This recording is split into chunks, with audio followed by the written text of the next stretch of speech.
وما كنا لنهتدي لولا أن هدانا الله لقد جاءت رسل ربنا بالحق الصلاة والسلام على النبي الأمي المكي المدني القرشي الهاشمي البدخي الابتحي التهام الدافع جيشات الأباطيل والدامع صولات الأوالي المعلن الحق بالحق بالقاسم محمد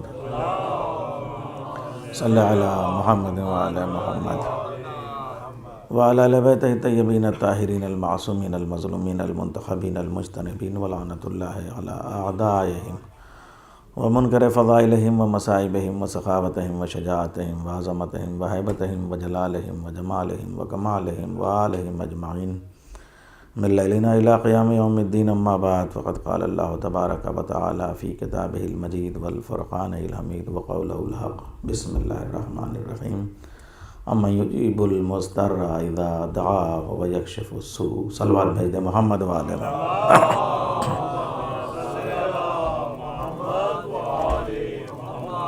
ارباب علم و ادب، ارباب فہم و فراست، ارباب دین و دانش، ارباب محراب و منبر، ارباب شعر و سخن، ارباب ولا و ارباب عزا، آج اس 1441 ہجری کے محرم کی 3 تاریخ ہے اور ہم اپنے موضوع کو لے کے آگے بڑھ رہے ہیں، فلسفہ دعا اور صحیفہ کاملہ۔ آپ نے دیکھا کہ دعا کی اہمیت کیا ہے اور دعا کی آپ حضرات مجھے بڑی مسرت ہے اس بات پہ کہ بہت آپ لوگ اپریشیٹ کر رہے ہیں اور دعا کی ظاہر سی بات ہے آپ کو اپنی ضرورت بھی محسوس ہو رہی ہے۔ ہر انسان کی دعا کی ضرورت تو امیر کو بھی ہے اور غریب کو بھی ہے، اپنے وطن میں بھی دعا کی ضرورت ہے اور پردیس میں بھی دعا کی ضرورت ہے، بچوں کو بھی دعا کی ضرورت ہے اور بڑوں کو بھی دعا کی ضرورت ہے، عورتوں کو بھی دعا کی ضرورت ہے اور مردوں کو بھی دعا کی ضرورت ہے۔ مگر دعا کا کانسیپٹ ہم نے اتنا چھوٹا بنا لیا کہ جیسے چھوٹی چھوٹی چیزوں کی ایک لسٹ ہے اسی کا نام ہم دعا سمجھتے ہیں، چھوٹے چھوٹے مسائل ہیں اور دعا کرنے کا مطلب ہم صرف ہارے ہوئے ہیں۔ ٹھیک ہے، مگر صرف دعا کا مطلب یہ نہیں ہے۔ میں آپ کو عرض کر رہا ہوں، ایک واقعہ دیکھیے۔ امیر شام جو ہے وہ سنیں، آپ فیصل دیکھیں ذرا سا، آپ یہ دیکھیں اور یہ دعا کی فلسفی دیکھیں کہ کتنی بڑی طاقت ہے دعا میں۔ امیر شام کے دربار کی طرف مولا علی کا صحابی جناب امیر المومنین امام المتقین غالب علی کل غالب حضرت علی بن ابی طالب علیہ الصلوۃ والسلام کا ایک صحابی ہے، اور صحابی پر بھی دعا ہے صحیفہ کاملہ میں، صحابی کی کیا اہمیت ہے، لیکن صحابی کی جو شرطیں ہیں، صحابی کے جو تقاضے ہیں اور صحابی کا جو اخلاص ہے اس کے حوالے سے ہے تو پورا کانسیپٹ کلیئر ہو جاتا ہے ایک ایک دعا میں۔ فضل میں تشریف لائیں آگے کو، تو یہ جو دعائیں ہیں اس میں یہ دعا میں آپ کے سامنے چل رہا ہوں ابھی صحیفہ کاملہ تک، تو ایسا نہیں ہے کہ دعا کسی نے نہیں کی ہو۔ میں نے یصلون علی النبی سے بتایا کہ خدا بھی دعا کر رہا ہے، رسول اللہ کی دعائیں آپ دیکھ لیں، خود ناد علی جو ہے وہ کتنی بڑی دعا ہے، مولا کائنات کی دعائیں دیکھیں آپ۔ تو میں آپ سے عرض کر رہا ہوں کہ یہ جو زرار جو ہے وہ شام کی طرف جب پہنچے ہیں مولا کے صحابی اور مولا کے نمائندے بن کے، تو امیر شام کی رونت اور فرعونیت، اس کی آنکھوں سے فرعون دھڑک رہا تھا، اس کے دل سے نمرود بول رہا تھا، اور قارون جو ہے اس کے لبوں سے چھلکا جا رہا تھا، دولت کا انبار تھا، کرسی نشین تھے، ملکوں کے مندوبین تھے، اور وہ ایک بار رونت کے ساتھ میں پوچھتا ہے، زرار تیرے مولا کا کیا عالم تھا، کوفے سے جب تم چلے ہو تو وہ کیا کر رہے تھے؟ زرار کر رہے ہیں کہ پتہ نہیں، میں تو جب چلا ہوں تو وہاں پہ موسم بڑا ناساز تھا، رات ہو رہی تھی، اندھیرا تھا، بارش بھی ہو رہی تھی، خوف کا عالم تھا، کوفے میں سناٹا تھا، لوگ اپنے گھروں کو بند کر کے سو چکے تھے، باہر کوئی نظر نہیں آ رہا تھا، مگر ایسے میں مجھے دور سے کسی کے رونے کی، کسی کے آہ بھرنے کی، کسی کے چلا کے گریہ کرنے کی آواز سنائی دی، تو میں کوفے کی الجھی ہوئی گلیاں، کوفے کی گلیاں تو ہاتھ کی لکیروں کی طرح سے مقدر کے گلیاروں کی طریقے سے الجھی ہوئی ہوتی تھیں، میں ان گلیوں سے ہوتا ہوا جب پہنچا تو کہیں سناٹے سے پھر وہ آواز تیز ہوتی ہوئی نظر آئی، پھر میں نے اور قریب جا کے دیکھا تو اس گلی سے جو مڑا تو جو میثم تمار کا وہ باغ ہے، میں وہاں تک پہنچا، پھر وہ ایک آواز مجھے ایک صلوات بھیجے محمد والے تشریف لائیں، آئیے مظہر بھائی۔ تو وہ جو آواز آ رہی تھی اس آواز کی صداؤں کی انگلی تھام کے میں آگے بڑھتا گیا تو دیکھا یہ تو مسجد کوفہ ہے۔ مسجد کوفہ آج جتنی وسیع ہے اس زمانے میں اتنی وسیع اتنی کشادہ نہیں تھی، اپنی عظمت میں بڑی تھی، اپنی ہیبت میں بڑی تھی، اپنی نسبت سے بڑی تھی، مولا کائنات کی مسجد تھی، بغل میں دارالامارہ اس سے لرز رہا تھا، لیکن آج دارالامارہ جتنا بڑا ہو گیا اور وہ کھڈر ہو گیا اس کے بعد میں، تو یہ دعا کا کتنا بڑا اثر ہے۔ تو دیکھیے تو وہ زرار کہتے ہیں کہ میں اس صدا کے سہارے سے گیا مسجد کوفہ میں، دیکھا کہ وہ سردی کی ٹھٹھرتی ہوئی رات ہے اور ایک کمبل ڈالے ہوئے جناب امیر جو کائنات کے امیر ہیں، مولائے کائنات ہیں، وہ اپنے سجدے میں سر رکھے ہوئے کہہ رہے ہیں یا سریع الرضا، اے جلد راضی ہونے والے، میرے پاس کچھ نہیں ہے سوائے دعا کے۔ اور اس کے بعد میں بڑی دیر تک گریا کرتے رہے، میں پیچھے کھڑا ہوا سنتا رہا، اور اس کے بعد میں جب مولا نے سجدے میں پھر رکھا رخساروں کو تو وہ کہتے ہیں اے پالنے والے، یہ لاکھوں برس کا سفر جو تیرا بندہ کر رہا ہے علی کی شکل میں، جب میں تیری بارگاہ میں کھردرے پتھروں پہ رخسارے رکھ کے آؤں تو تم مجھ سے راضی رہنا۔ کہا یہ وہ کیفیت تھی کہ میں تڑپ کے آگے بڑھا، اور اس کے بعد میں مولا سے رخصت ہو کے میں آیا ہوں۔ معلوم ہے وہ معاویہ جو ابھی تک اپنی رونت میں ڈوبا ہوا تھا، ایسا لگ رہا تھا کہ یہ علی کی دعاؤں کے الفاظ اس کے سینے پہ ذوالفقار بن کے گر رہے ہوں، اور وہ سوچ کے اس کے پاؤں لرزنے لگے کہ جس بندے کا رشتہ اپنے خدا سے اتنا مضبوط ہو اس کا مقابلہ کون کر سکتا ہے۔ صلوات بھیج دیں محمد و آل محمد پر۔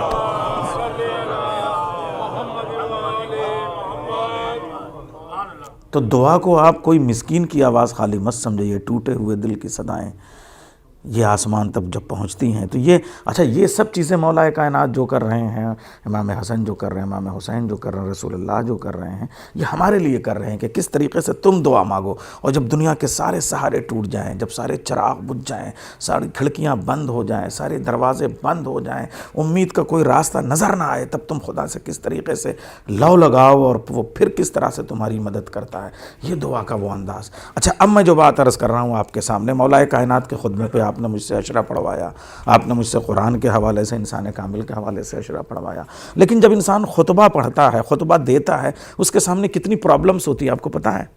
آپ میرے کلیجے سے پوچھئے، ایک آدمی وہ یعنی یہاں سے 8-10 لوگ ایسے ہیں کہ جو اتنے تجربے کار ہیں کہ ذرا سا بھی ذاکر اگر موضوع سے بھٹکا تو کہتے ہیں دیکھیں یہ ادھر ادھر جا رہا ہے۔ اور اس کے بعد میں کچھ بچے وہ ہیں یعنی بالکل ایک کے بال اتنے سب بالکل یا تو سفید یا ہی نہیں، اور کچھ کے بال بالکل ایسے کہ صاحب سفیدی اس میں آئی نہیں ہے، وہ بچے جو ہے وہ بڑی عجیب و غریب بات ہے، دیکھیں وہ آپ کے قریب آنے کو تیار نہیں ہیں، یا یہ کہ کسی صورت سے ان کو آپ تربیت کر رہے ہیں تو وہ بیٹھ رہے ہیں تو ان کی سمجھ میں نہیں آ رہی ہے بات۔ کچھ وہ ہیں جو بالکل کراچی والے کلچر کے ہیں، کچھ وہ ہیں جو بالکل لاہور والے کلچر کے ہیں، کچھ وہ ہیں جو بالکل اسلام آباد کی تہذیب کے ہیں، کچھ وہ ہیں جو لکھنؤ کی وہ جو لکھنؤ کی گلیوں میں فرشتوں کے پتے ملتے تھے اس والی تہذیب کے ہیں، کچھ وہ ہیں جو کشمیر کی وادیوں سے آئے ہوئے ہیں، ہے نا، عجیب و غریب مرحلہ آپ دیکھیے، کچھ افغانستان کے ہیں، کچھ فارسی بول رہے ہیں، کچھ انگریزی بول رہے ہیں، کچھ اردو بول رہے ہیں، کچھ کی الگ الگ ڈیفرنٹ جاب ہے، ڈیفرنٹ شعبہ حیات ہیں، الگ الگ لائنز ہیں، کوئی میڈیکل سائنس کا آدمی ہے، کوئی انجینئرنگ کا آدمی ہے، کوئی تجارت کا آدمی ہے۔ اب آپ کون سی بات اور کس لہجے میں کریں کہ سب کی سمجھ میں آ جائے؟ ہاں تو جب انسان خطبہ دے رہا ہوتا ہے، نہج البلاغہ میں اور صحیفہ کاملہ میں فرق بتاؤں آپ کو، جب انسان خطبہ دے رہا ہوتا ہے تو ڈیفرنٹ مائنڈ کے لوگ ہوتے ہیں، مائنڈ سیٹ اپ الگ الگ ہوتا ہے، ڈیفرنٹ سوچ کے لوگ ہوتے ہیں، ڈیفرنٹ لینگویج کے لوگ ہوتے ہیں، ڈیفرنٹ سیکٹر کے لوگ ہوتے ہیں، لیکن جب انسان تو اس کے لیے آپ محدود بھی ہو جاتے ہیں نا کہ یہ والی بات جو ان کی سمجھ میں آ جائے، ان کی بھی سمجھ میں آ جائے، ان کی بھی سمجھ میں آ جائے، وہ بھی کنسیو کر لے، وہ بھی ریسیو کر لے، وہ بھی پکڑ لے، وہ بھی اس کے اوپر بھی اثر کرے، اس کے اوپر بھی اثر کرے۔ تو ایک خطبے میں اگر 500 لوگوں کا مجمع ہے تو کم سے کم 250 طرح کے لوگ ہیں، لیکن جس وقت آپ خدا سے مخاطب ہوتے ہیں تو وہ تو پوری دنیا کا خالق ہے نا، اس کے لیے تو پھر کوئی حد ہے ہی نہیں، چاہے جیسے بات کریے۔ میں آپ کو کتنے وسیع میدان میں لے کے آ گیا۔ صلوات بھیجے محمد والے محمد پر۔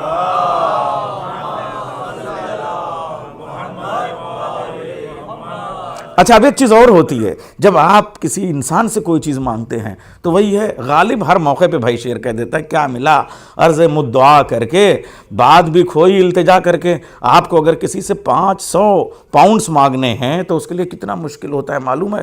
10 دن تک آپ سوچتے ہیں، بیوی سے مشورہ کرتے ہیں، کہوں نہ کہوں، جاؤں نہ جاؤں، بات رکھوں نہ رکھوں، اور اس کے بعد سوچتے ہیں اس کا موڈ کیسا ہوگا، پھر بات کریں گے۔ بڑی سی دیر میں موڈ خراب ہو جاتا ہے، جہاں اپنی بات رکھتے پڑھتے ہیں آپ، وہاں پہ لہجہ بدل جاتا ہے، رشتہ بدل جاتا ہے، سچویشن بدل جاتی ہے، حالات بدل جاتے ہیں. یہ تو تم سے ایکسپیکٹ نہیں تھی کہ تم مجھ سے یہ بات مانگ لو گے. یار تم نے دوستی ختم کر دی، اور وہیں سے پتہ چلا ذرا ذرا سے میں اتنے بہانے. معلوم ہوا آپ اگر ایک کسی بندے سے لو لگاتے ہیں تو ہر دم موڈ خراب ہوتا نظر آتا ہے، رشتہ ٹوٹتا ہوا نظر آتا ہے. تو کوئی نہ کوئی ایسا دروازہ ڈھونڈ لو جو 24 گھنٹے کے لیے کھلا ہی کھلا ہے. آجا میرے بندے، صلوات بھیجے محمد والے محمد پر.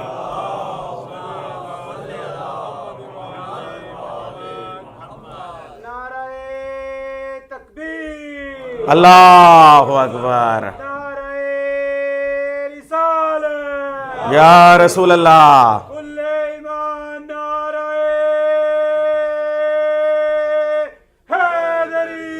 یا علی. آج بھائی نے اللہم صلی علی محمد وعلی محمد، آج بھائی نے ممبر کا فریضہ بھی فرش اعضاء سے ادا کیا. تھوڑی سی تاخیر ہوئی تو یہ شعر نہیں پڑھ سکے، تو نعرے کی شکل میں اپنی تسلی کی. دیکھیے دعا کتنی بڑی چیز ہے. جب آپ کسی سے کوئی بات کا تسلی ہو جاتی ہے. ایک نعرہ لگا کہ ان کو منقبت پڑھنے کی تسلی ہوئی ہے، اور میں بھی تو گھٹتا رہتا ہوں، شعر نہیں پڑھ پاتا ہوں، تو ایک دعا میں یوں انداز کرتا ہوں 4 مصرے میں پڑھ دوں، اور جب آپ نے پڑھ دیے تو مصرے میں پڑھوں گا اور پھر صلوات آپ پڑھیں گے، اور کیا لطف آئے گا، اور پھر سب مل کے پڑھیں گے. شعر پیش کرتا ہوں. 100 بار لے گئی سرے بازار مفلسی، 100 بار لے گئی سرے بازار مفلسی، ہر بار میں نے اپنا عقیدہ بچا لیا. 100 بار لے گئی سرے بازار مفلسی. غریبی ہمیں بازار میں بیچ دینے کے لیے مجبور کرتی ہے کہ اپنے آپ کو گروی رکھ دو. 100 بار لے گئی سرے بازار مفلسی، ہر بار میں نے اپنا عقیدہ بچا لیا.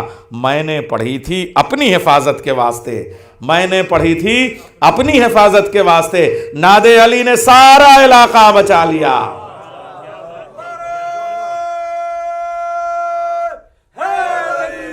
یا آپ دیکھیں یہ 4 مصرے. شاعری بھی کیا چیز ہے قسم خدا کی. خاموشی کے سمندر میں جو گفتگو کے اور کلام کے اور آوازوں کے جزیرے ہوتے ہیں، ان میں سے آوازیں نکل آتی ہیں اور وہ بولنے لگتے ہیں. تو میں عرض کر رہا تھا کہ دعا کتنی بڑی چیز ہے.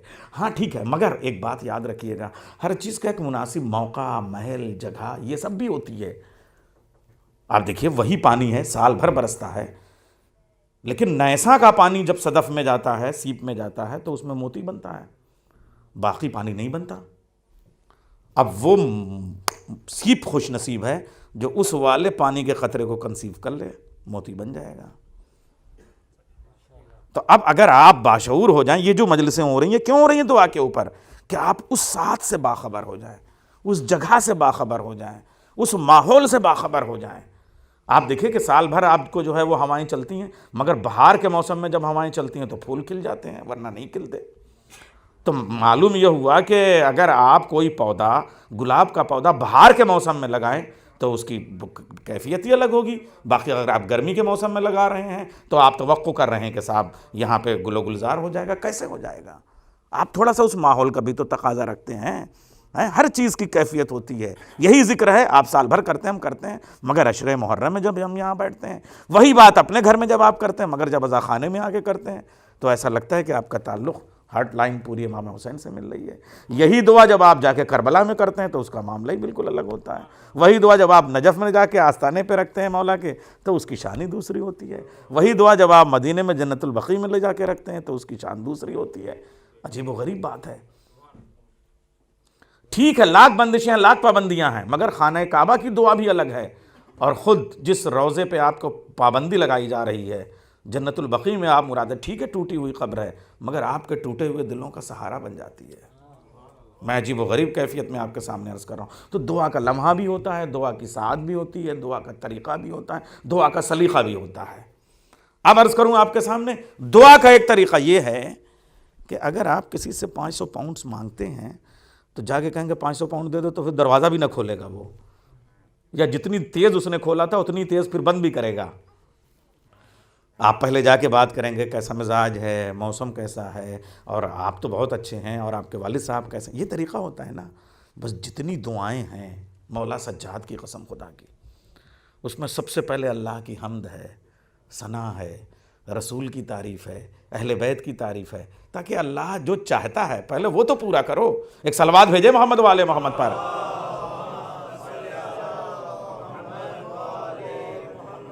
تو میں خطبہ اور دعا کی سچویشن میں فرق واضح کر چکا. اب آئیے نہج البلاغہ میں اور صحیفہ کاملہ میں کچھ سملیٹریز میں پیش کرتا جا رہا ہوں، مگر ایک بڑا فرق آپ کو بتاتا ہوں.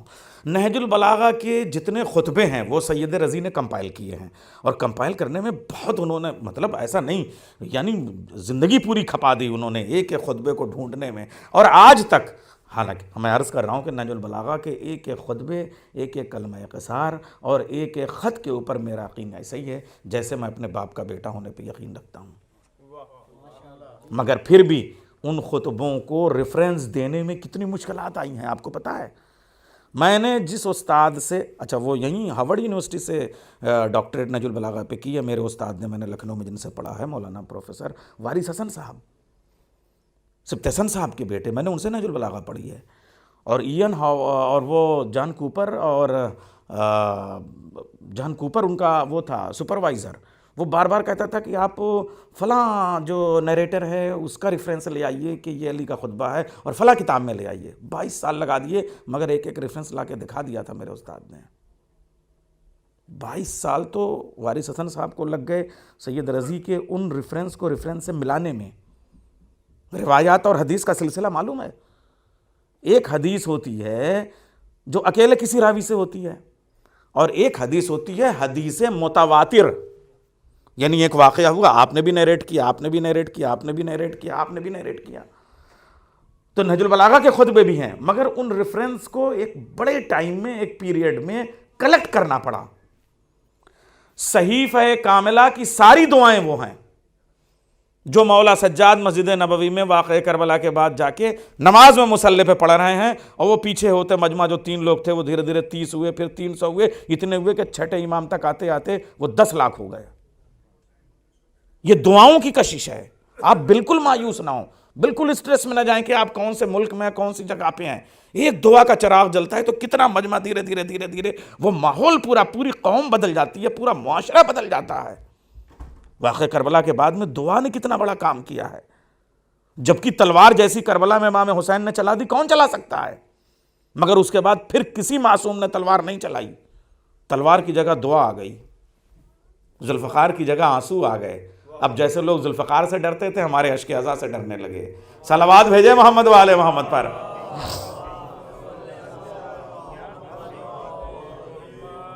پھر کسی امام نے کربلا کے بعد تلوار نہیں چلائی ہے. اب کیا ضرورت؟ اب تو ہمارے ماتم ہی ذوالفقار ہیں، اب تو ہمارے آنسو ہی ذوالفقار ہیں. آپ دیکھیں پورا کربلا کا پیغام ہم پہنچا رہے ہیں، دعا کے ذریعے، اشک عزا کے ذریعے، ماتم کے ذریعے، فرش عزا کے ذریعے، مجلس کے ذریعے، زیارت کے ذریعے، کربلا کے ذریعے سے پورا پیغام پہنچ رہا ہے نا. اب جو بات عرض کر رہا ہوں آپ سے میں، کہ سید رضی کو اور اس پورے خاندان کو کتنا ٹائم لگا ایک ایک ریفرنس کلیکٹ کرنے میں، سیکوینس سے سیکوینس، بات سے بات ملانے میں، روایت سے روایت جوڑنے میں، راوی سے راوی ملانے میں. مگر مولا سجاد جب جو دعا پڑھ رہے ہیں، فی البدی جو دعا کر رہے ہیں، وہ اگلے پیچھے جو ہیں وہ لوگ لکھتے چلے جا رہے ہیں، یاد کرتے چلے جا رہے ہیں. یہ تو ہوا ہی، مگر خود مولا سجاد نے اپنی زندگی میں اپنے دونوں بیٹوں کو بٹھایا. حضرت محمد باقر علیہ الصلوۃ والسلام، اللہم صلی علی محمد و آل محمد. ایسا ہے دعا بھی کبھی کبھی مل کے صلوات کی طرح سے آواز بلند کرتی ہے، تو صلوات دعا نہ ہو جائے. صلوات بھیجے محمد و آل محمد. اللہم صلی علی محمد و آل محمد. اور حضرت زید شہید، محمد باقر علیہ السلام، حضرت زید شہید، دونوں بیٹوں کو بلا کے مولا نے ڈکٹیٹ کی اور ساری دعائیں. اسی لیے صحیفہ کاملہ کی کسی بھی دعا میں کسی بھی حرف کی کنٹرڈکشن نہیں ملتا کہ فلاں راوی کے ہاں یہ ایسے ہے، فلاں راوی کے ہاں ایسے ہے.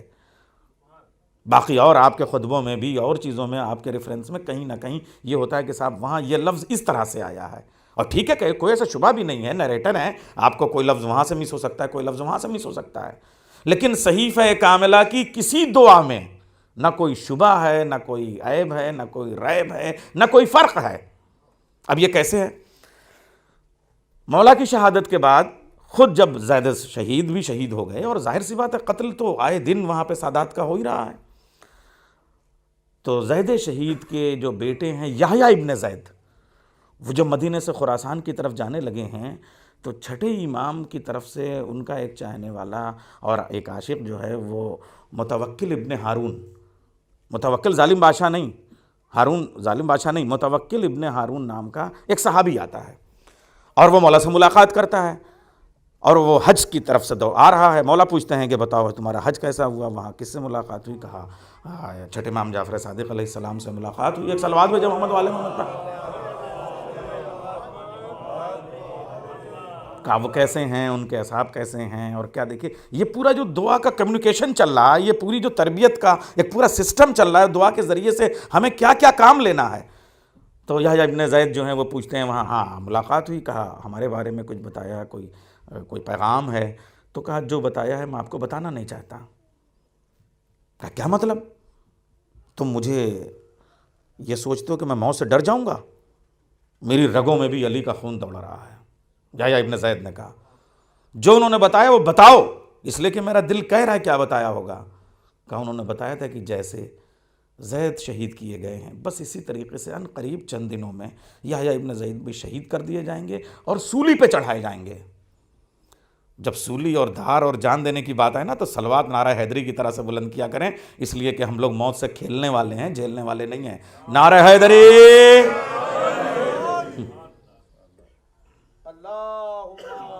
صلی علی محمد وآل محمد۔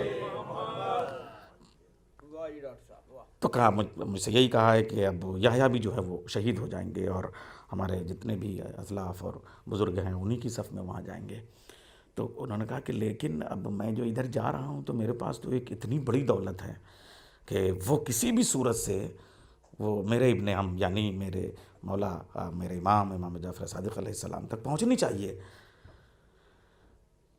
تو کہا وہ کیا ہے؟ کہا کہ میرے پاس جو ہیں وہ 75 اس وقت تھیں، آج 54 ہم تک پہنچ پائی ہیں وہ دعائیں، اور اب ویسے مل رہی ہیں تو لوگ اس کو اس میں کمپائل کر رہے ہیں، جوڑ رہے ہیں۔ 75 دعائیں وہ ہیں جو میرے بابا نے مجھے لکھوائی ہیں بیٹھ کے، اور یہ اگر امام جعفر صادق تک پہنچ جائیں تو وہ رہتی دنیا تک کے لیے عام ہو جائیں گی، اور وہ صلاح عام ہوگی یاران نقطہ داں کے لیے، لوگ اس سے فیضیاب ہوتے رہیں گے۔ تو کہا وہ دعائیں مجھے دے دیں۔ وہ دعائیں لے کے متوکل ابن ہارون چلے ہیں امام جعفر صادق علیہ السلام کے پاس میں، مگر جانے کے بعد میں اپنے بیٹے کو بلا کے سب سے پہلے کہا کہ بالکل ایک حسین ترین اس کی ایک کاپی بناؤ، ایسے ہی دعائیں لکھو۔ اور وہ دعائیں جب وہ بولتے گئے تو انہیں زبانی یاد ہو گئیں سب، اور وہ لے جا کے امام جعفر صادق علیہ السلام کو پیش کی، اور پھر امام جعفر صادق نے کہا کہ بالکل ایک ایسے ہی نسخہ میرے والد گرامی حضرت محمد باقر علیہ السلام نے مجھے دیا ہے۔ ایک صلوات بھیجیں محمد والے محمد پر۔ یہ کیسے، میں ریفرنس دے رہا ہوں آپ کو، اگر ممبر پہ وہ چیزیں بھی مل جائیں اتھینٹسٹی تو آپ کو زیادہ اطمینان ہوگا۔ تو امام جعفر صادق علیہ السلام نے اپنے دونوں بیٹوں کو، یعنی 2 بیٹے تھے اور بھی بیٹے مگر 2 بیٹے اس وقت محمد اور ابراہیم کو بلا کے کہا کہ تم ان دونوں دعاؤں کو کمپائل کرو، اور جب بالکل اس کو جو ہے وہ ملاؤ، اس میں کہیں سے کوئی فرق تو نہیں ہے؟ تو انہوں نے کہا ایک حرف کا فرق نہیں ہے۔ اور پھر وہ کتابیں جو ہیں وہ پیش ہوئی ہیں، وہ دعائیں پیش ہوئی ہیں جو آج ہم تک آئی ہیں۔ اب آپ مجھے بتائیے امام کا نسخہ اماموں کے ذریعے سلسلہ عصمت تک جو آئے، اس سے بڑی اتھینٹسٹی کیا ہوگی؟ صلوات بھیجے محمد وآل محمد پر۔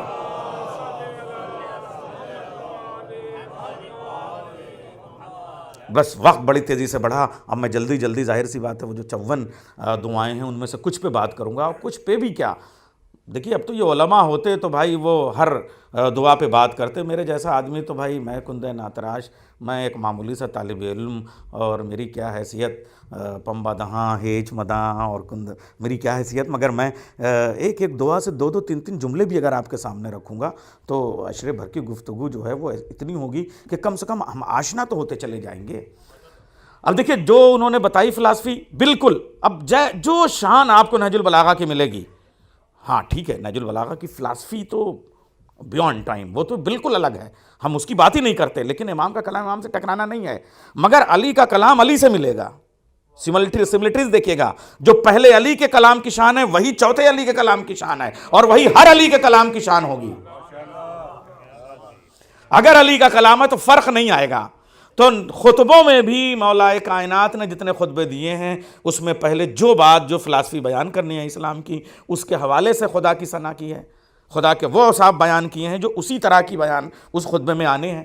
اور پھر اسی طریقے سے سرکار رسالت میں آپ کا بیان کیا گیا ہے اور پھر وہ بات رکھی گئی ہے. بالکل یہی شان صحیفہ کاملہ کی ایک ایک دعا کی ہے. مگر مولا کائنات کا جو پہلا خطبہ ہے وہ توحید کے اوپر ہے, کمپلیٹ توحید کے اوپر ہے, اور دوسرا خطبہ کمپلیٹ رسول کے اوپر, رسالت کے اوپر ہے. یہی شان آپ کو صحیفہ کاملہ میں ملے گی.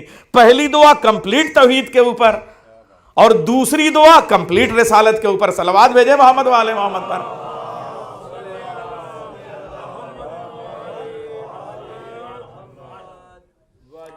اب دیکھیے جو پہلی دعا ہے وہ یہاں سے شروع ہوتی ہے. میں زیادہ عربی نہیں پڑھوں گا مگر ایک دو جملے جو شروع جہاں سے ہو رہی ہے وہ دعا کے شروعات کے تو عربی کے الفاظ پڑھتا ہی ہوں, اور اتنا تو آپ لوگ سب سمجھتے ہیں. بسم اللہ الرحمن الرحیم.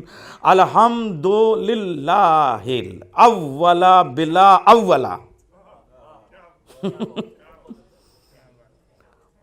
کانا قبلہ والآخرہ بلا آخرہ یکون آخرہ. دیکھیں نمبر ایک تو الحمدللہ, یہ تو پورا لہجہ ہی بتا رہا ہے کس خاندان کا ہے, کس گھر کی زبان ہے یہ الحمدللہ بتا رہا ہے. مجھے بتائیے سب سے پہلے الحمدللہ کہاں کہا گیا؟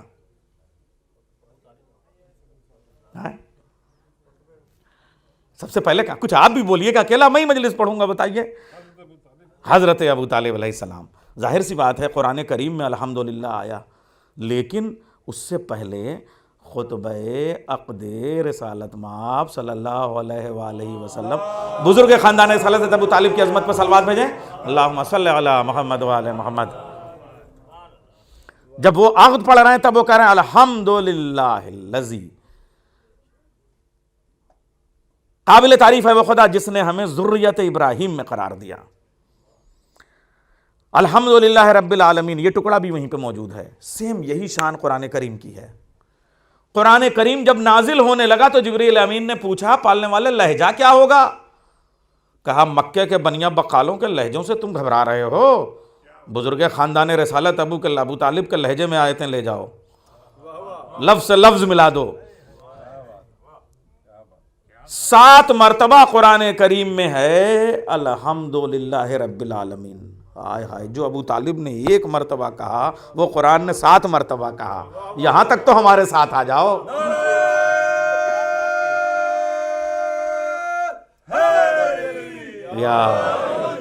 حالانکہ سرکار رسالت پناہ کے چچا حضرت ابو طالب کی پوری زندگی حمد میں گزری, بلکہ بھی پاکستان میں 12,000 پیجز پہ جو ریسرچ آئی ہے ایک اہل سنت کی, وہ کیا کہنے صاحب, اس نے تو 12,000 پیجز میں یہ ثابت کیا کہ 4,500 آیتیں وہ ہیں جس میں حضرت ابو طالب شریک ہیں, یا رسول ان کے پاس بیٹھے ہوئے ہیں, یا حضرت ابو طالب کسی سے خفا ہوئے ہیں, یا کسی سے راضی ہوئے ہیں, یا کوئی حکم دیا ہے, یا اپنے بھتیجے سے کوئی بات کر رہے ہیں اور آیت بن کے چلی آ رہی ہے.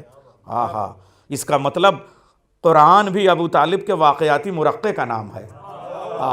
صلوات بھیجے محمد والے محمد پر.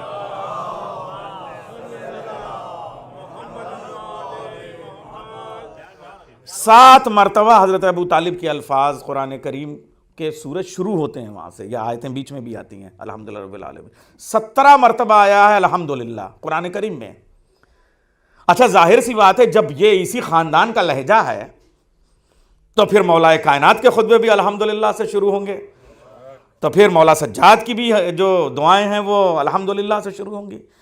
تو وہ مولا فرماتے ہیں الحمدللہ, ساری تعریفیں اس خدا کے لیے ہے جو ایسا اول ہے کہ اس کا اول نہیں ہے اور اس سے پہلے کوئی اول ہوا نہیں. وہ ایسا آخر ہے جس کا کوئی آخر نہیں ہے اور اس کا کوئی آخر نہیں ہوگا. اب بات کو سمجھیے آپ. اگر ہم یہ کہتے ہیں کہ صاحب بگننگ پوائنٹ ہم بتا دیتے ہیں کہ ہم فلاں تاریخ کو بولٹن میں آئے, تو جس تاریخ کو آئے وہاں سے باؤنڈ ہو گیا ہمارا واقعہ سب سلسلہ, اور جس تاریخ کو ہم یہاں سے ڈپورٹ کر دیں گے چلے جائیں گے وہاں سے باؤنڈ ہو گیا معاملہ. اس کے بیچ کی ہی ساری باتیں ہو جائیں گی. اب بات کو سمجھیے آپ. خدا لامحدود, اس کی کوئی حد نہیں, اس کی کوئی انتہا نہیں. جب تھا نہیں وہ جب سے ہے, کب ہوگا نہیں وہ کب تک رہے گا, وہ خالق وقت ہے. اب اگر اللہ کو آپ بتا دیں کہ وہ کب سے ہے, کوئی بھی ایک اشارہ بتا دیں تو وہ تب پہ جا کے رک گیا, کب تک رہے گا تب پہ جا کے رک گیا. تو اگر کب سے کب تک پہ جا کے رک گیا تو وہ محدود ہو گیا، جو محدود ہو گیا وہ خدا نہیں رہا۔ صلوات بھیجے محمد والے محمد پر۔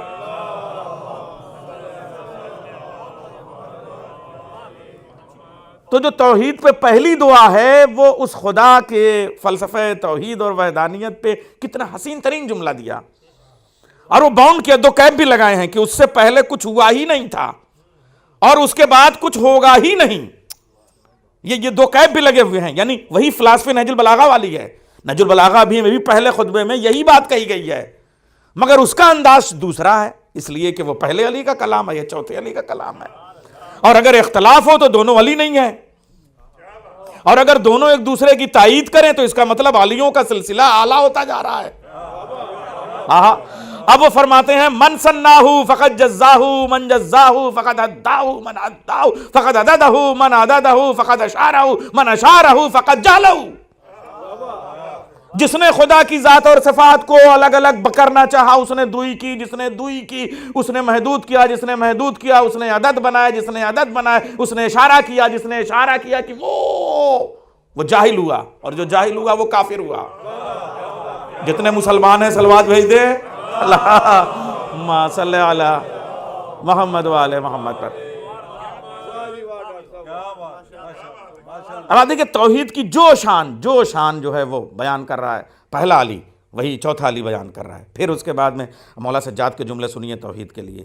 اس کے بعد میں مولا نے 2 لفظ رکھے ہیں عجیب و غریب، کہ اللہ نے جب دنیا کو پیدا کیا تو 2 لفظ رکھے، ایک تو یہ کہ اختراع کیا جو اختراع کرنے کا حق ہے، ایک ابداع کیا جو ابداع کرنے کا حق ہے۔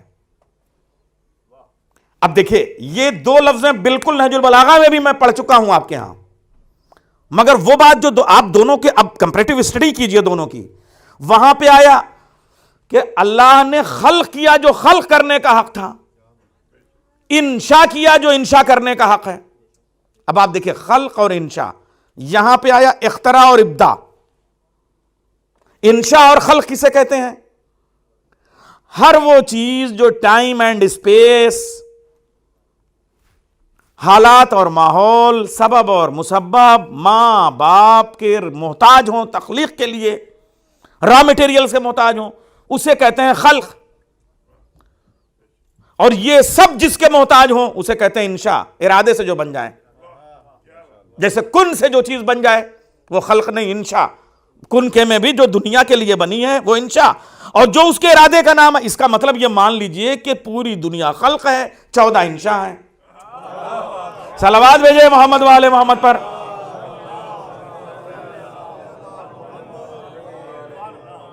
اب یہ جو مولا سجاد جملے رکھ رہے ہیں کہ اس نے ابداع کیا جو ابداع کرنے کا حق ہے، اس نے اختراع کیا جو اختراع کرنے کا حق ہے، یہ دوسری تیسری لائن ہے صحیفہ کاملہ کی پہلی دعا کی۔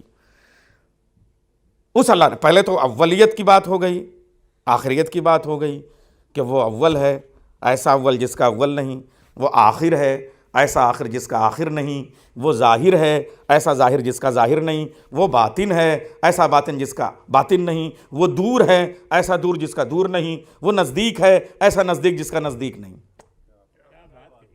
اتنا قریب نہیں ہے کہ اسے آپ اپنا بنا لیں، اتنا دور نہیں ہے کہ پکاریں اور وہ نہ آ جائے۔ دعا صلوات بھیجے محمد والے محمد پر۔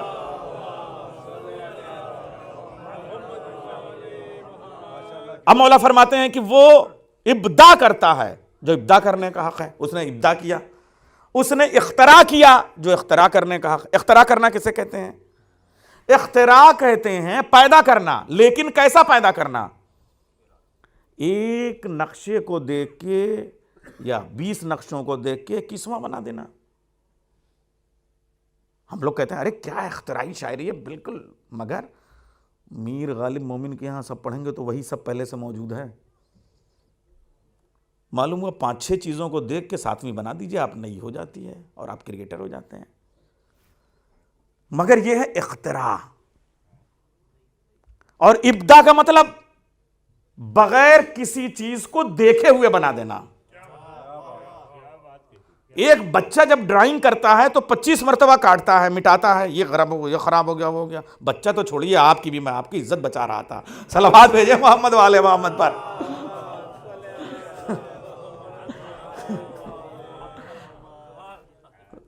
آپ ایک ٹیبلٹ لکھتے ہیں کسی مریض کو تو کتنی بار کاٹتے ہیں، نہیں یہ بھی پوچھ لوں ذرا سا، یہ رہ گیا، ذرا یہ رہ گیا. جو سوچنے پہ مجبور ہو جائے وہ ہوتا ہے بندہ، جو سوچنے سے بلند ہوتا ہے خدا. سوچنا عیب ہے، ہاں ہمارے لیے ہے کہ صاحب ہم تھنکر ہیں. اللہ تھنکر نہیں ہے، اس نے 6 بار دنیا کو کاٹا واٹا نہیں ہے، بس ایک بار کہہ دیا اور ہو گئی، کن کہہ دیا اور دنیا بن گئی. یہ ابدا. صلوات بھیجے محمد والے محمد پر.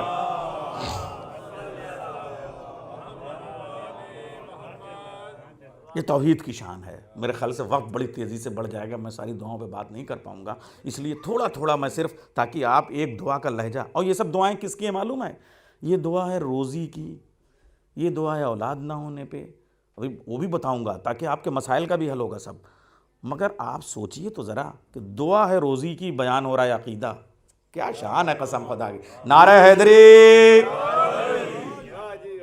روزی کی دعا بٹ رہی ہے، خیرات بٹ رہی ہے، آپ مالا مال ہو کے چلے جائیے، مشکل وقت میں اسے پڑھ لیجئے، مصیبت میں پڑھ لیجئے، اور ساتھ ساتھ عقیدہ چل رہا ہے، اثر ہو رہا ہے آپ کے رزق پہ، آپ کے کاروبار پہ، آپ کی تجارت پہ، اور دعا بیان کر رہی ہے عقیدہ. کیا شان. آپ دیکھیں کیا انداز تھا. اس کے علاوہ کوئی اور راستہ تھا کربلا کے بعد اسلام کو اسٹیبلش کرنے کا؟ مجھے انصاف سے آپ بتا دیجئے. یہی وہ راستہ تھا جو چوتھے امام نے اپنایا اور یہاں تک لے کے آئے.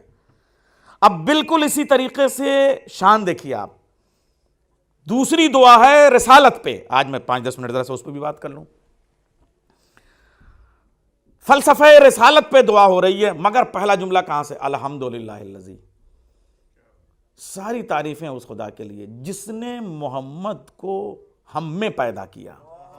اللہم صلی علی محمد وعلی محمد. یہ مولا سجادی کہہ سکتے تھے، جس نے محمد کو ہم. اب یہ شان معلوم ہے اس کے کتنے پہلو ہیں. ہم میں صلب کے اعتبار سے، حسب کے اعتبار سے، نسب کے اعتبار سے، امت کے اعتبار سے، زمانے کے اعتبار سے. آپ دیکھیں ایک ایک جملہ جو ہے وہ ایک ایک کتاب ہے. یہ 3-4 لفظوں کا ایک جملہ 3-4 ہزار صفحات کی کتاب سے بڑا ہے. بس اتنا ہی بہت ہے. محمد کو ہم میں سے پیدا کیا. معلوم ہے یہ کیا ہے؟ میں آپ کو ابھی بتاتا ہوں. اسی زمانے میں اسی پیریڈ کی بات بتاؤں گا، میں کہیں دور نہیں جاؤں گا. عمر ابن عبدالعزیز بھائی، ظاہر سی بات ہے حکمرانی ہے، حکومت ہے، میں بات کر رہا ہوں. وہ کھڑا ہوا اور ممبر پہ مسجد میں خطبہ دینے کے بعد میں کہتا ہے، ظاہر سی بات ہے دیکھیے یہ سب اہل بیت کی چیزیں کیسا دنیا نے چھینی تھیں، مگر وہ کہتا ہے کہ ہم میں کون ہے جو اس وقت سب سے شریف ترین خاندان کا ہے؟ چاپلوس تو ہر زمانے میں ہوتے ہیں اور چھوٹے بڑے ہر سائز کے ہوتے ہیں. تو سب کھڑے ہو کے سرکار آپ سے زیادہ شریف خاندان کا کون ہو سکتا ہے؟ کہا جھوٹے ہو سرکار، آپ ہی تو ہیں جھوٹے ہو، آپ ہی تو ہیں جھوٹے ہو. تو کہا اس وقت کوئی زندہ ہماری اس شہر میں ایسا ہے جو سب سے شریف خاندان کا ہو؟ سب کہہ رہے ہیں چاپلوسی کرتے ہوئے آپ. مگر سچ وہ ہوتا ہے جو دشمن کے کلیجے پہ مونگ کی دال درتا ہوا منہ پہ آ جاتا ہے اس کے. اس نے کہا اس مدینے میں اس وقت اگر کوئی شریف خاندان کا ہے تو اکیلا علی ابن الحسین سید الساجدین زین العابدین ہے. صلوات بھیجے محمد والے محمد پر.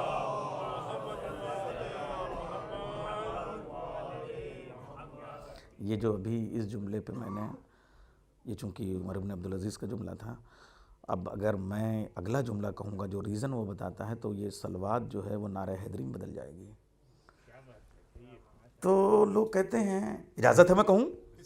ہاں تاکہ آپ کی بیداری بھی تو لگے بھائی. ہاں اب ذرا سا اب تو جا کے پک اپ آیا ہے عشرے کا.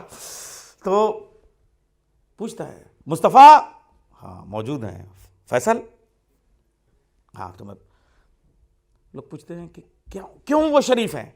بس ایک جملہ ختم ہے قسم خدا کی. دشمن سے تعلق رکھنے والا وہ کہتا ہے اس پوری کائنات میں، پوری دنیا میں کون ایسا نہیں ہے، پوری دنیا نے کوشش کی کہ وہ علی بن الحسین کے شجرے میں داخل ہو جائے، مگر اس گھر کے ایک بچے نے بھی کبھی یہ کوشش نہیں کہ وہ کسی اور شجرے میں داخل ہو.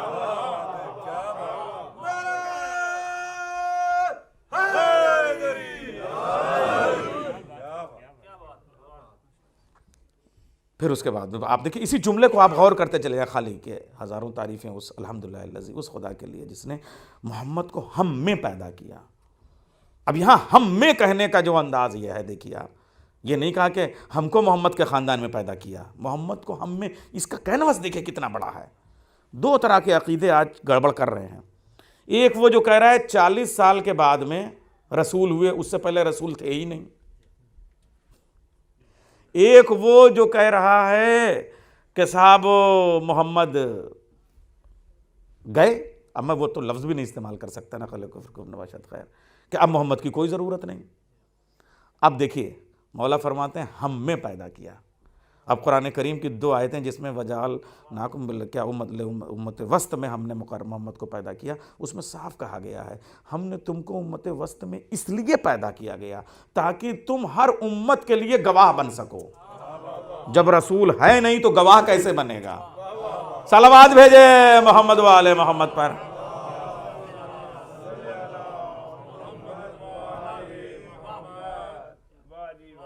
آپ شان دیکھیے، تو وہ ایک ایک جملے کے اندر پورا فلسفہ رسالت ہمارے سامنے، زمان کے اعتبار سے، مکان کے اعتبار سے، حسب کے اعتبار سے، نسب کے اعتبار سے۔ اور شان دیکھیے، جب یہی نہیں، دوسرے خطبے میں جو مولا علی نے رسول کے لیے کہا وہ بھی میں آپ کے سامنے رکھ دوں۔ مولا علی فرماتے ہیں کہ 1000 سلام ہو اس رسول پہ کہ جب مجھے جو ہے وہ نیند آتی تھی تو اپنے سینے پہ لٹا لیتا تھا، میرے بالوں میں انگلیاں کرتا تھا، اور وہ مجھے کرتے پہناتا تھا اور پیچھے پیچھے چلتا تھا، اور جب میں اس کے ساتھ چلتا تو ایسے چلتا تھا جیسے اونٹنی کے ساتھ اس کا بچہ چلتا ہو۔ عرب والوں کو اونٹ کی زبان میں سمجھایا جا سکتا ہے۔ صلوات بھیجے محمد والے محمد پر۔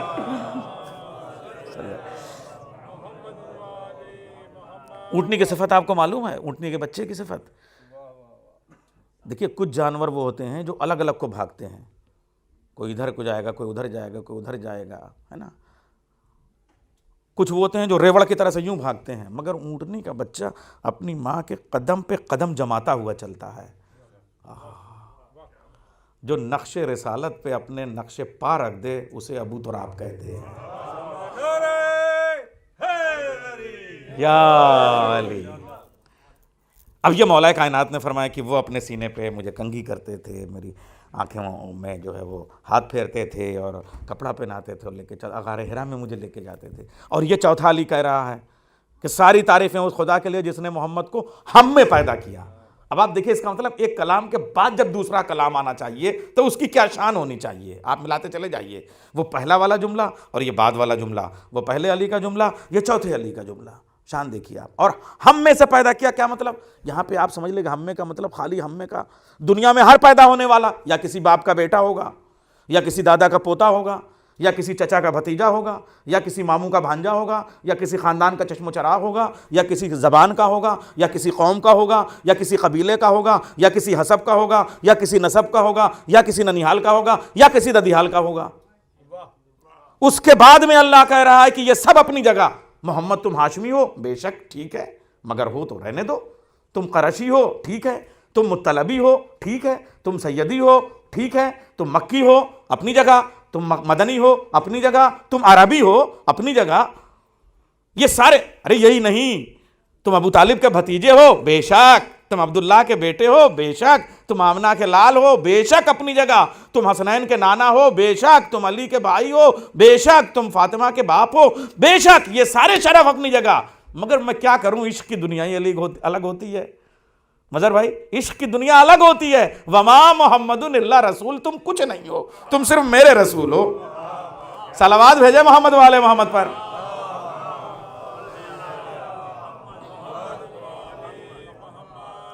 اس کا مطلب آسمان ہے، عشق کی محفل ہے، فرشتے ہیں، ملائکہ سماوات ہیں، اور وہاں نور کا سلسلہ ہے، اور اللہ کہہ رہا ہے محمد تم صرف میرے ہو، محمد تم صرف میرے ہو، محمد تم صرف میرے ہو۔ یہ محمد کی شان دیکھیے آپ، محمد تم صرف میرے ہو۔ مگر اب کیا کیا جائے، وہی آسمان کا ایک فرشتہ جب زمین پہ وہی محفل سجاتا ہے اور ایک چادر کے نیچے سب کو جمع کر لیتا ہے، اب اس کی آنکھیں چکا چوندھ ہو گئے، کچھ سمجھ میں نہیں آ رہا ہے، الگ الگ ہوتا تو پہچانتا، سب ایک ساتھ ہے پہچان نہیں پا رہا ہے۔ اب وہ پوچھتا ہے پالنے والے یہ ہیں کون، ہاؤلائی کا، آہا اب آواز آتی ہے ہم فاطمہ تو و ابوہا و بالوہا و بنوہا، حسب نسب کے ساتھ بیان کیا جا رہا ہے. یہ فاطمہ ہیں، ان کے بابا ہیں، ان کے شوہر ہیں، ان کے بیٹے ہیں. معلوم ہوا محمد کے تعارف کا دو ہی طریقہ ہے، آسمان پر خدا اپنے حوالے سے تعارف کراتا ہے، زمین پہ فاطمہ کے حوالے سے. صلوات بھیجے محمد و آل محمد پر.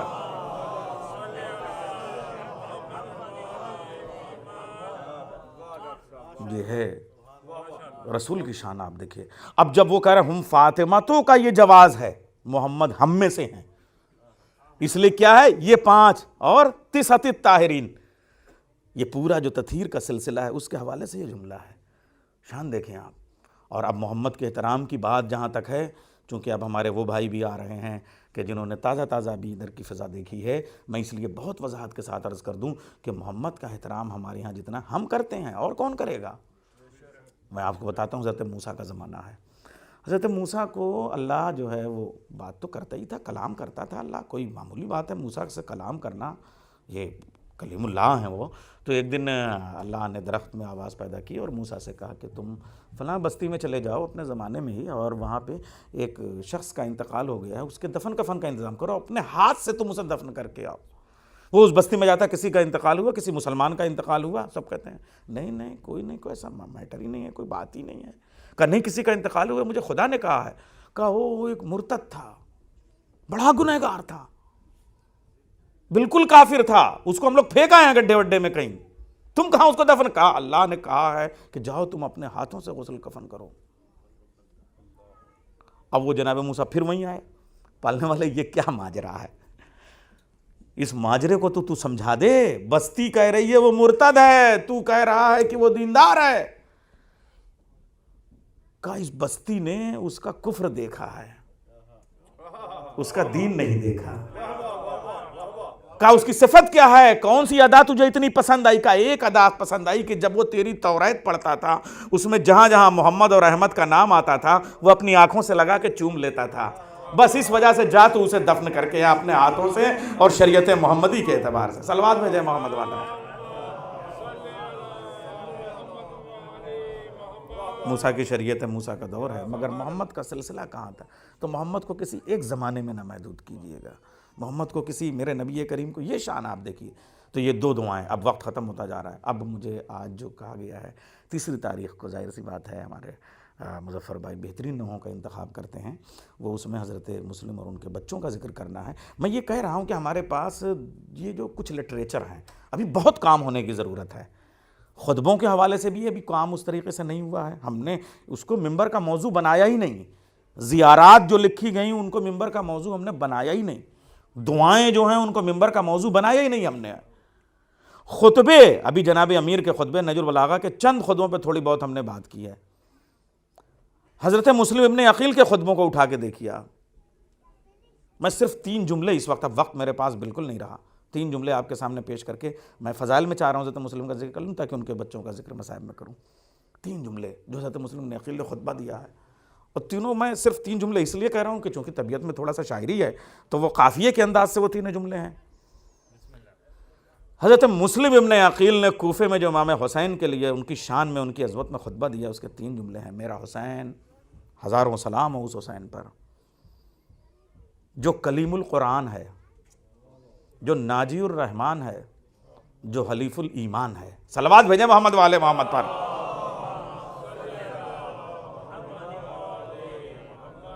یہ خطبے کے 3 جملے میں نے کہا مسلم ابن عقیل کے، چونکہ یہ پورا جو خاندان ہے اس حساب سے چلنا چاہیے ہمیں کہ حضرت مسلم ابن عقیل کی شان بھی کوئی، عقیل کے بیٹے ہیں، علی کے بھتیجے ہیں. کیا کہا؟ کلیم القرآن ہے، یعنی قرآن سے باتیں کرتا ہے. مگر کلیم کا مطلب سمجھے آپ؟ موسیٰ بھی کلیم اللہ ہیں، اس لیے موسیٰ سے مجھے یہ جملے یاد آ گئے. موسیٰ بھی کلیم، کلام کا مطلب ون سائڈ ٹاکنگ نہیں ہے. گفتگو تبھی ہوگی جب دونوں لوگ باتیں کریں نا. جیسے موسیٰ اور خدا دونوں بات چیت کرتے تھے، سوال جواب، اس لیے کلیم اللہ ہوئے. اب امام حسین کے لیے حضرت مسلم ابن عقیل جیسا عالم، فقیہ مسلم نے عقیل کیا. ارے پوری کربلا مسلم ابن عقیل کی پالی ہوئی ہے. امام حسین کے ساتھ جو یہ شان ہے، ایک مرثیے کی بیعت میں پڑھتا ہوں، ملتے ہیں کہاں ساتھ کے کھیلے ہوئے بھائی، افسوس کہ ہم آج اکیلے ہوئے بھائی. تو اتنا ساتھ ہے حضرت مسلم ابن عقیل کا. وہ معرفت میں ڈوبے ہوئے جملے وہ کہتے ہیں، میرا حسین ہزاروں سلام ہو اس حسین پہ، اس زہرا کے لال پہ جو کلیم القرآن ہے، جو قرآن سے گفتگو کرتا ہے. ہم نے تو دیکھا قرآن چپ رہتا ہے، مگر مسلم ابن عقیل فقیہ ہیں. معمولی جملہ نہیں ہے کہ یہ قرآن سے گفتگو کرتا ہے، اس کا مطلب قرآن ان سے بات کرتا ہے، وہ قرآن سے بات کرتے ہیں. تو پھر مان لیجئے حسین اس ذات کا نام ہے جس کے پاس صامت بھی آئے تو ناطق بن کے جائے. صلوات بھیجے محمد والے محمد پر.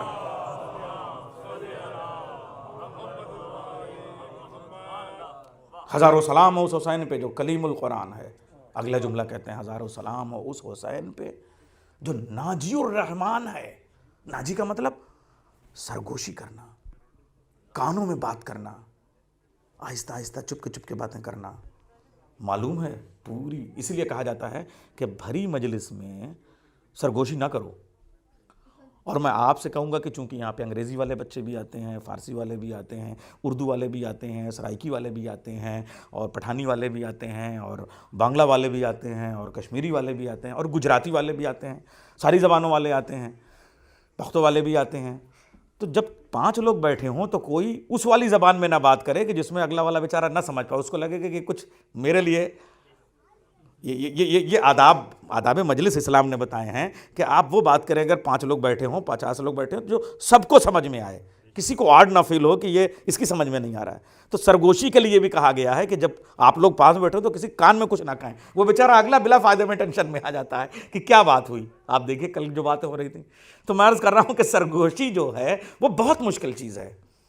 یہ سب کو سب کا رائٹ نہیں ہے، سب سرگوشی نہیں کر سکتے، لیکن اب کیا کیا جائے. حضرت مسلم ابن عقیل کہتے ہیں کہ میرا حسین، ہزاروں سلام ہو اس حسین پہ جو اللہ سے سرگوشیاں کرتا ہے. شان دیکھیے آپ، اس کا مطلب یہ حق سب کو نہیں ہوتا ہے. اب میں آپ کو سرگوشی کا ایک واقعہ سنا دیتا ہوں. چند صحابہ تھے. اب میں صحابہ کی جو عظمت بیان کر رہا تھا وہ اصحاب اخیار، یعنی عاشقان آل اطہار. درود 1000 بار، صلوات بھیجے محمد والے محمد پر، صلی علی محمد والے محمد پر.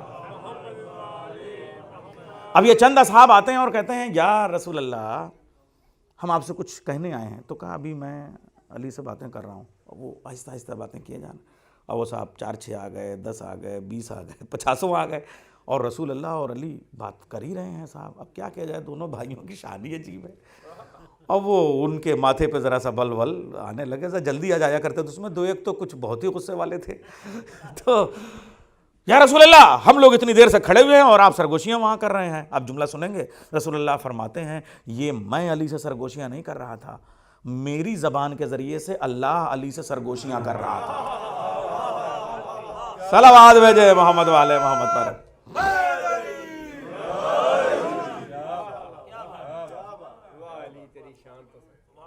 اس کا مطلب علی اور اللہ میں سرگوشیاں ہوتی ہیں. علی اور اچھا اب یہی نہیں ہے سرگوشیوں کا مطلب سمجھے آپ. میں جو کہہ رہا تھا پہلے کہ جو مادی الفاظ ہوتے ہیں، لفظ جو ہے وہ میٹر ہے، وہ نہیں آگے جائے گا، اس کو اللہ سے کوئی مطلب نہیں ہے. آپ جو خالی لفظوں کو دعا کہتے ہیں اس کا مطلب نہیں ہے. اللہ تو اس لفظ کے اندر جو آہ چھپی ہے وہ اسے چاہیے. آواز وہاں تک جاتی ہے. آواز نور ہے، الفاظ نور نہیں ہے. اب مجھے بتائیے معراج میں نبی کے لہجے میں اللہ کس سے کلام کرے گا اور کس لہجے میں کلام کرے گا؟ جس سے سرگوشیاں کرتا ہے اسی میں تو بات کرے گا. اب اگر معراج میں علی کا لہجہ ہے تو اس میں حیرت کی کیا بات ہے؟ آپ دیکھیں تو جیسے دعا میں الفاظ پہنچتے ہیں لہجہ، یہ شان دیکھیے آپ مولا کائنات کی. اب میں عرض کر رہا ہوں آپ کے سامنے کہ میرا حسین، مسلم ابن عقیل کہہ رہے ہیں، وہ ناجی بالرحمان ہے، یعنی رحمان سے سرگوشیاں کرنے والا ہے. ایک جملہ اور، حلیف الایمان ہے. حلیف حلف اٹھانے والا، اوتھ لینے والا. معلوم ہے اوتھ کا کانسیپٹ کیا ہے ہمارے ہاں؟ جیسے آج جو ہے وہ پارلیمنٹ میں اوتھ لی جاتی ہے. پہلے یہ ہوتا تھا کہ 2 قوم، 2 قبیلے یا 2 لوگ، 2 خاندان، 2 کنبے آپس میں جب بات کرتے تھے یا دوست آپس میں، تو وہ ایک دوسرے کے لیے حلف اٹھاتے تھے کہ جب تمہیں مشکل پڑے گی، جب تم کمزور پڑنے لگو گے، میں وہاں مدد کو آ جاؤں گا. تو اس کا مطلب حسین حلیف الایمان ہے. جب ایمان پہ وقت پڑے گا حسین کھڑے ہو جائیں گے. حضرات یہ مسلم ابن عقیل نے امام حسین کے لیے کہا، کہاں جب طوا کے گھر میں تنہائی کا وہ منظر ہے، اے سید تو یہاں کہاں آ گیا اس رات کے اندھیرے میں؟ تو اپنے گھر کیوں نہیں جاتا؟ گھر وہ جائے جس کا کوئی گھر ہو۔ ارباب اعظم، بس میں مسلم کے بارے میں مصائب نہیں پڑھوں گا، اتنا وقت نہیں ہے۔ بس ایک جملہ کہ ان ہزاروں مسلمانوں کی بھیڑ میں مسلم اکیلا، رسول نے یہ نام اس لیے رکھا تھا کہ کم سے کم ایک مسلم کہہ کے مسلمانوں لوگوں پہ یہ واجب ہونے کا احساس دلایا جا سکے کہ یہ مسلم کا لاشا ہے، اس کا دفن کفن واجب ہے۔ لاش میں رسی باندھ کے گلیوں میں گھسیٹنا یہ شریعت اسلامی میں نہیں ہے۔ مقام صالبیہ سے قافلہ پہنچ رہا ہے، امام حسین جناب زینب اور مولا عباس کے ساتھ میں۔ جناب زینب کہتی ہیں بھیا پتہ نہیں کیوں میرا دل الجھ رہا ہے، ایسا لگ رہا ہے میرا مسلم خیریت سے نہیں ہے۔ امام حسین بلاتے ہیں مسلم کی بیٹی کو جس کا نام عاتقہ یا نفیسہ بتایا جاتا ہے، عاتقہ کو بلا کے سر پہ ہاتھ رکھتے ہیں، بیٹی تڑپ جاتی ہے، زمین کی خاک سر پہ رکھ لیتی ہے۔ آقا مولا آپ تو ایسے میرے سر پہ ہاتھ پھیر رہے ہیں جیسے یتیموں کے سروں پہ ہاتھ پھیرا جاتا ہے۔ ارباب اعضا حضرت عباس ایک بار تڑپ کے کہتے ہیں کہ اور جناب زینب کہ کیا ہم مسلم کی زیارت کر سکتے ہیں؟ آپ جو ہمارے یہاں زیارت کے طریقے سب کربلا سے ہم نے سیکھے ہیں۔ 2 انگلیاں بلند کی، میری ان 2 انگلیوں میں بیچ میں دیکھو۔ ارباب اعضا ایک بار حضرت عباس نے تڑپ کے کہا آقا جیسے معجزے سے آپ یہ منظر دکھا رہے ہیں ایسے ہی معجزے سے مجھے ذرا پہنچا دیجیے کوفہ۔ کہا عباس پہنچ کے کیا کرو گے؟ ہائے ہائے۔ ایک بار جناب زینب نے کہا بھیا مجھے پہنچا دو، عباس نے کہا آقا مجھے پہنچا دو۔ ارباب اعضا جلاد تلوار لیے وہ کھڑا ہوا ہے، حضرت مسلم کا سر قلم ہونے جا رہا ہے، ہونٹ زخمی ہے، دانت زخمی ہیں، آپ سب حضرت مسلم کے زخموں کا عالم جان رہے ہیں سب۔ دارالعمارہ کی چھت بہت بلند ہے۔ جناب زینب نے کہا بھیا جب مسلم کا سر کاٹ کے نیچے پھینکا جائے گا تو میں اپنی چادر بلند کر کے گود میں لے لوں گی، آجا میرے بھیا میری گود میں۔ حضرت عباس نے کہا کہ جب حضرت مسلم کا لاشا پھینکا جائے گا تو میں اپنے باہوں کو اپنے ہاتھوں کو بلند کر دوں گا۔ امام حسین نے کہا میرے بھائی بہن ذرا غریب ذرا غور سے تو دیکھو۔ اب جو غور سے دیکھا تو جناب زینب نے تڑپ کے ماتم کیا، چادر زمین پہ گر گئی۔ ہائے اماں آپ کی اتنی غربت، جنت البقیع کی ٹوٹی ہوئی قبر کی ٹوٹی ہوئی پسلیوں والی بی بی دارالعمارہ کی چھت کے پاس بیٹھ کے فریاد کر رہی ہے مسلم تیرا کوئی نہیں ہے مگر فاطمہ زہرا اپنے ٹوٹے ہوئے پہلوؤں کے ساتھ آغوش پھیلائے ہے، آ میرے لال میری گود میں آ جا۔ ارباب اعظم مسلم شہید ہو گئے مگر 2 بچے ہیں بس۔ ارباب اعضا مسلم کے دونوں بچوں کے غربت کا تصور کوئی کر سکتا ہے؟ قید کر لیے جاتے ہیں، کب تک قید رہے؟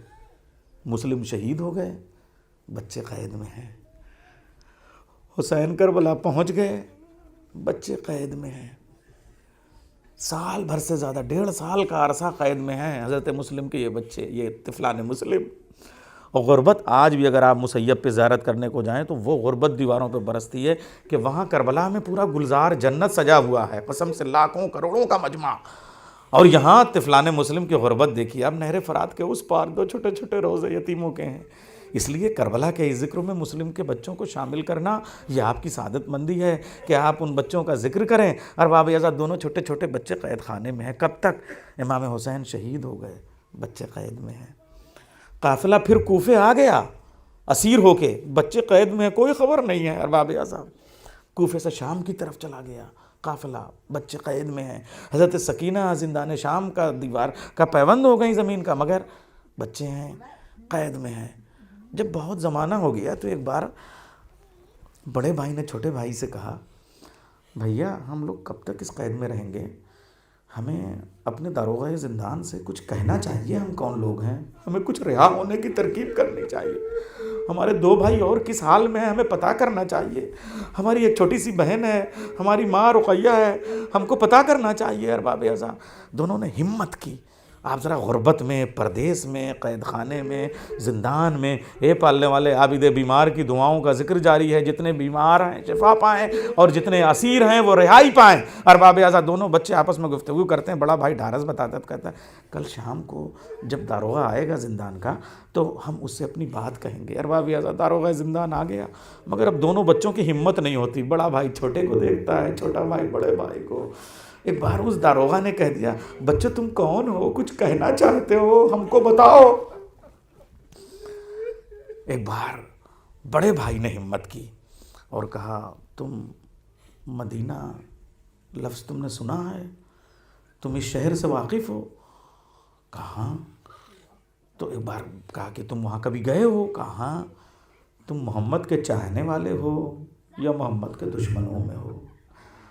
بس اس نے تڑپ کے کہا، اس کا نام تھا مشکور، اس نے تڑپ کے کہا کہ ہم محمد کا کلمہ پڑھنے والے ہیں۔ بچوں کو ڈھارس بت گئی۔ ارباب اعضاء یہ جو چھوٹے چھوٹے آسرے ہوتے ہیں کتنے مشکل ہوتے ہیں، آپ سوچئے۔ آپ ڈھارس بدی، کہا تم نے محمد کے ایک بھائی کا نام علی سنا ہے؟ کہاں؟ کہا علی کے ایک بھائی عقیل کو جانتے ہو؟ کہاں جانتے ہیں؟ عقیل کے بیٹے مسلم کو جانتے ہو؟ کہاں؟ کہا مسلم کہاں ہے؟ کہا شہید کر دیے گئے۔ بس تڑپ کے بچوں نے کہا، ہم اور کوئی نہیں ہیں، اسی مسلم کے یتیم بچے ہیں۔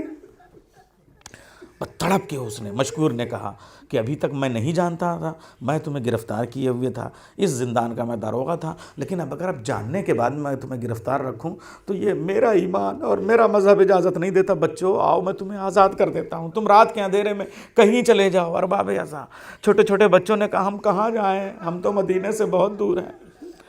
ارباب اعضاء چھوٹے چھوٹے بچوں کو لے کے رات کے اندھیرے میں مشکور نکلا، اور جو نکلا تو پھر کہا کہ دیکھو ہم رات کے اندھیرے میں جب سویرے کوئی قافلہ فصیل شہر پہ چلتے ہیں مدینے کی طرف جانے والا ہوگا تو اسی قافلے کے بیچ میں پیچھے ہم تمہیں لگا دیں گے اور ہم چلے جائیں گے، اس لیے کہ ہماری زندگی خطرے میں پڑ جائے گی۔ چھوٹے چھوٹے بچوں کو لے کے وہ آیا، چاشت کا وقت تھا، یعنی جھٹپٹے کا وقت، سویرا، وہی ستاروں کے ڈوبنے کا وقت، اور جیسے ہی وہ قافلہ آ گیا اور بچوں کو لگا، اتنے میں ایک ہوا کا جھونکا چلا، زمین سے گرد کا ببولا اٹھا اور وہ ہوا آندھی میں بدلی، آندھی طوفان میں بدلا، کالی آندھیاں چلنے لگیں، قافلہ کہیں چلا گیا، بچے کہیں رہ گئے۔ ارباب اعضاء اب جو صبح کو سورج نکلنے والا تھا تو بچوں کو جان کا خطرہ پھر ستانے لگا کہ کوئی ہمیں پھر گرفتار کرے گا، کوئی پھر ہمیں قتل کر دے گا، اس لیے دونوں چھوٹے چھوٹے بچے، ایک درخت تھا اس کی شاخ پہ جا کے بیٹھ گئے دونوں بھائی، اور جو دونوں بھائی بیٹھ گئے تو اس کے نیچے ایک کنواں تھا۔